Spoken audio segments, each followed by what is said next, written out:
The Dragon's Sacrifice. Chapter 1. The Forbidden Fruit. Once upon a time, there was a young girl named Ella who lived in a beautiful kingdom ruled by a kind king and queen. Ella was a curious girl who loved exploring and learning new things. She was always looking for adventure and excitement. One day, while wandering in the enchanted forest near the castle, she came across a tree with a bright red fruit. It looked juicy and delicious, and Ella couldn't resist taking a bite. As soon as she tasted the fruit, Ella felt a strange sensation coursing through her body. It was like nothing she had ever felt before. Suddenly, her skin turned to scales, and her hair transformed into a fiery red mane. Her fingernails grew into sharp claws, and she felt a pair of wings sprouting from her back. Ella had been transformed into a dragon. At first, Ella was scared and confused. She had never seen herself in this form before, and she had no idea what to do. She tried to scream, but all that came out was a deafening roar. She tried to fly, but her wings felt heavy and awkward. Ella realized that she had made a terrible mistake by eating the forbidden fruit. Ella knew that she had to return to her human form, but she didn't know how. She tried everything she could think of, from drinking magical potions to seeking the advice of powerful wizards. But nothing worked. It seemed that Ella was stuck in her dragon form forever. Ella was devastated. She had always been a happy and carefree girl, but now she felt like a monster. She knew that she couldn't return to her home in the kingdom, as the people there would surely be afraid of her now that she had become a dragon. Ella felt lost and alone, and she didn't know what to do next. Chapter 2. The Transformation. As Ella wandered through the forest, she began to notice some changes in her personality. She found herself becoming more aggressive and territorial. She had an uncontrollable urge to hoard shiny objects and treasure.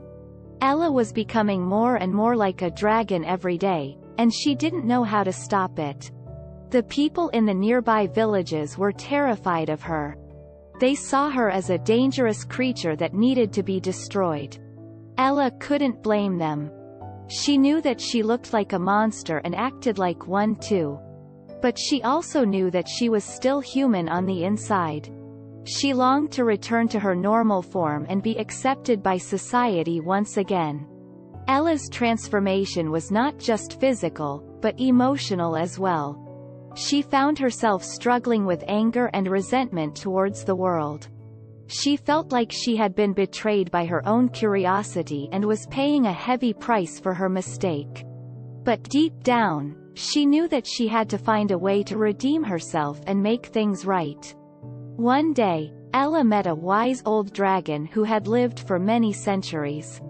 The old dragon told her that she had been chosen by fate to become a dragon and that it was up to her to embrace this destiny. The old dragon explained that being a dragon was not just about hoarding treasure and causing destruction, but it was also about protecting the weak and standing up for what is right. Ella began to see things differently. She realized that she could use her newfound powers for good and that being a dragon was not a curse, but a blessing in disguise. She started to help people in the villages and protect them from danger. She was no longer seen as a monster, but as a protector and a hero. Chapter 3. The Quest. Despite her newfound purpose, Ella still longed to return to her human form. She wanted to be able to interact with people as she once did, without causing fear or alarm. One day, a mysterious old woman came to Ella with a proposition. She claimed to know a way to reverse the transformation, but it would require a great sacrifice. The old woman explained that Ella would have to find and retrieve a special gemstone that was guarded by a powerful dragon in a faraway land. This dragon was known to be ruthless and cunning, and many had tried to steal the gemstone and failed. But the old woman assured Ella that she was capable of succeeding, as she had the heart of a true dragon. Ella knew that this was her chance to redeem herself and undo the damage she had caused by eating the forbidden fruit. She set out on her quest, determined to retrieve the gemstone and make the ultimate sacrifice to return to her human form. As she traveled across mountains and valleys, Ella encountered many challenges and obstacles. She battled fierce monsters, crossed treacherous rivers, and faced the elements in the harshest of environments. But she never gave up, knowing that her goal was within reach. Finally, after months of traveling, Ella arrived at the dragon's lair. The dragon was immense, with scales as black as coal and eyes as red as rubies. Ella knew that she had to approach the dragon with caution, as any wrong move could result in her death. Ella explained her situation to the dragon and asked for the gemstone.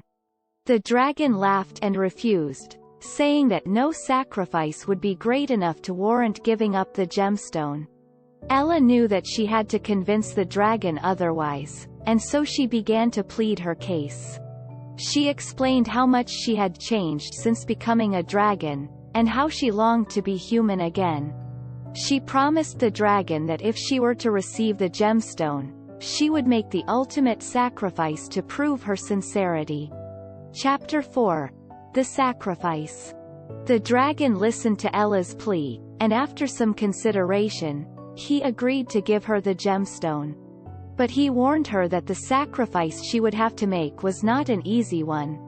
It would require her to give up something that was dear to her heart, something that she valued more than anything in the world. Ella knew exactly what she had to do. She had formed a close bond with a young orphan boy she had met during her travels.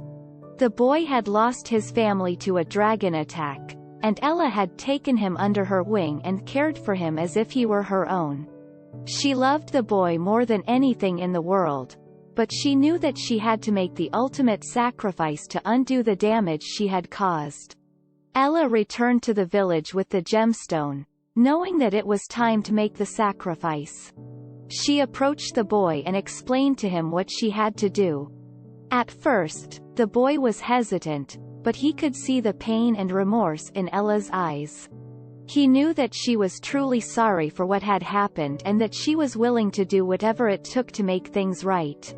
With tears in her eyes, Ella took the boy in her arms and held him close.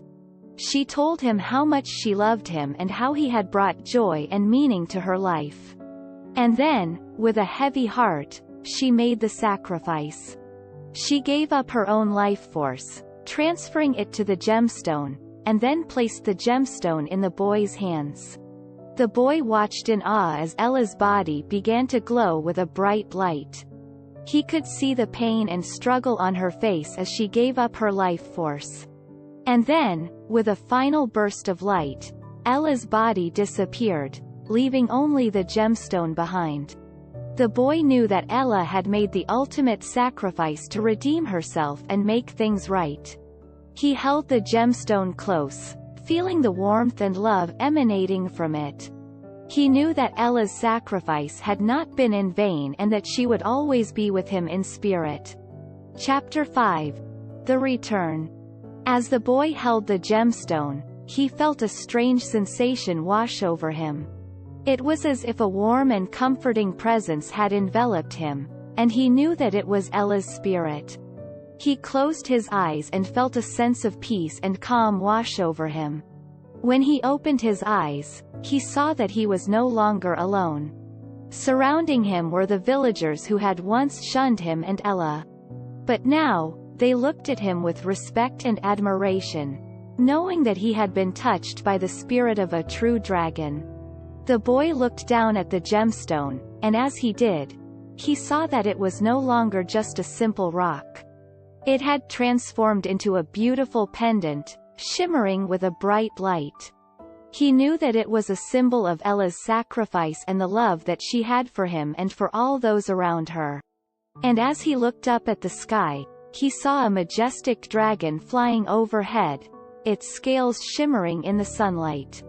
He knew that it was Ella, finally free from her dragon form and soaring through the sky once again.